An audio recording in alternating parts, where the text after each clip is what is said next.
Monsieur le Président, Madame la Ministre, Madame la Présidente de la Commission, Monsieur le rapporteur général, Madame la rapporteure, chers collègues, nous sommes réunis aujourd'hui pour l'ultime lecture du dernier PLFSS de cette législature. Nous avons pu constater au cours des 5 dernières années écoulées la difficulté que représente cet exercice budgétaire. En effet, il y a 3 ans, nous nous prononcions sur un texte qui actait un quasi-retour à l'équilibre des comptes sociaux. Depuis, des crises successives nous ont montré à quel point notre système de sécurité sociale était flexible et adaptable pour assurer à nos concitoyens une protection constante face à tout type de risque. Cela doit nous rendre fiers, mais implique aussi une véritable responsabilité. Les efforts financiers engagés pour soulager notre système de santé ont été et sont encore considérables. Il n'en demeure pas moins que le déficit de la sécurité sociale, prévu à 20,4 milliards d'euros en 2022, est désormais structurel. Nous sommes encore loin du retour à l'équilibre, mais il sera nécessaire de travailler avec exigence pour y parvenir dans les prochaines années, en ne reproduisant pas les erreurs passées, lorsque l'hôpital public était devenu la variable d'ajustement sur ce budget. À l'heure où la situation sanitaire se dégrade et où l'incertitude refait surface, l'adoption de ce texte, qui constitue des mesures de progrès indéniables, est une nécessité absolue.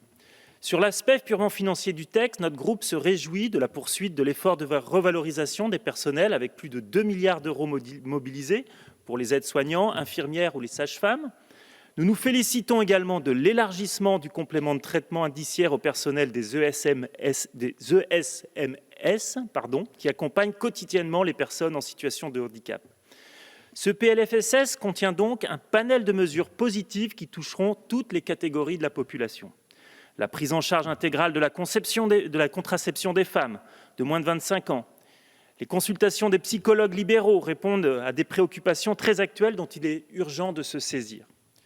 Le renforcement de l'accès aux soins visuels par la montée en charge des compétences des orthoptistes est une pierre de plus au renforcement de l'accès aux soins.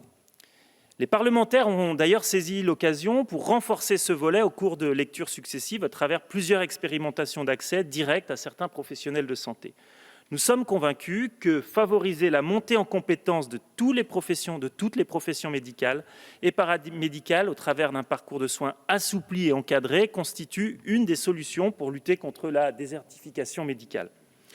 En outre, le défi démographique du vieillissement doit nous amener à repenser notre politique de soutien à la perte d'autonomie. Aussi, nous tenons une nouvelle fois à saluer la montée en puissance de la branche autonomie par des dispositifs concrets visant notamment à améliorer l'offre des soins à domicile. La création d'un tarif plancher national de 22 € par heure d'intervention à domicile doit permettre de parvenir à une réelle équité de la prise en charge en termes de financement, mais aussi de qualité du service rendu. Nous le savons, cette politique publique repose sur l'État et les départements qui doivent agir de concert pour la rendre efficiente. Elle est en fin de compte l'antithèse du jacobinisme parisien qui prévaut trop souvent dans notre pays.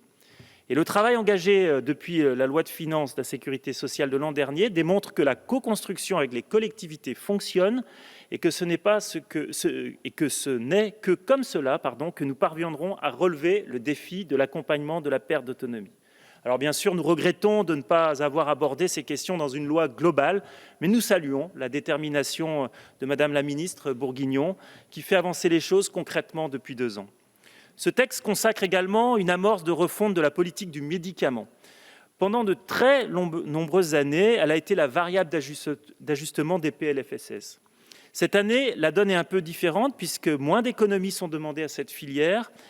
Et le texte comporte de nombreux articles visant à faciliter l'accès aux médicaments innovants et à assouplir certaines règles sur les pharmacies à usage intérieur.